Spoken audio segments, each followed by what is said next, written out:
So we've got 300 million. I do know inflation's out the roof. I do know that materials. These designs are very elaborate and intense and beautiful. They're beautiful, okay? But, you know, when dollars are, limited and we have a lot of need, I'm concerned, okay? Because we're going to get fewer projects out of 300 million. So it's not that if money was not an issue and we had lots of it, all this is beautiful and wonderful, okay? But, you know, we have limited capital dollars. We have a tremendous amount of need. And I'm very concerned how that maybe we need to be scaling back instead of being as elaborate as we are. So, and the other, you know, it's like when you get a car, okay, the more bells and whistles you have, the higher the maintenance cost, okay.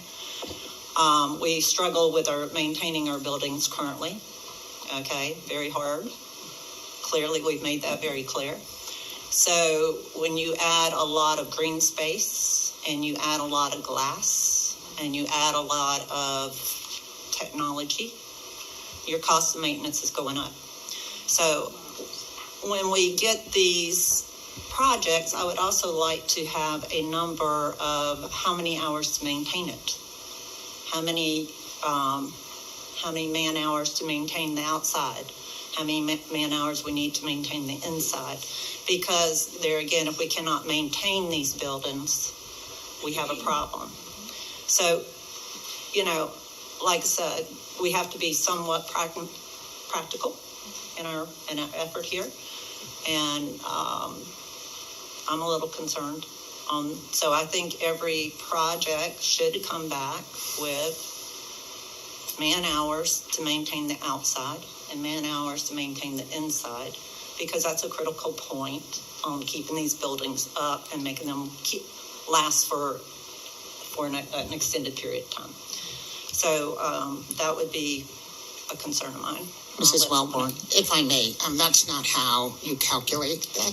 So you may recall I testified before Congress and we actually gave the number on how you calculate this. It's a certain number per square foot that should be budgeted by the county commissioners. I also wouldn't say these buildings are elaborate at all. And that's one of the reasons I take staff and community members to schools around the country. If we expect our students to be able to get into even our UNC system, into colleges, be prepared for careers, the buildings need technology. They need to be secure buildings. None of our new buildings have state-of-the-art safety, any of the safety needs that they should have. And they don't have the technology that they should have. So this building is beautiful indeed. It is not elaborate. When you see schools across the country and what the students at Kiser, what their peers have. So what we have to do is make sure that board members are actually voting for budgets that ask for increased amounts of funding for facilities, that we actually vote at the Board of Education level and the Board of County Commissioner level for increased funding for facilities maintenance and for renovation and upgrade of our facilities. But this is not elaborate.